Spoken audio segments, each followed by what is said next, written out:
Cherry blossom revolving light spring warning. Float switch tripping? Don't ignore it. It's preventing water damage. If your AC keeps turning on and then shutting off, it might not be broken.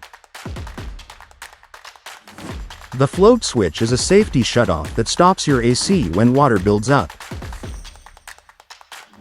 That shutdown can protect your home from costly water damage. Spring humidity makes your AC produce more condensate water. Checkmark common signs your float switch is tripping include AC turning off unexpectedly. Warning important: never bypass the float switch. Fix the cause first. Outgoing mail message Uptown Heating and Air Conditioning to schedule your spring check. Serving Houston, Cypress, Katy, Tomball, and Spring.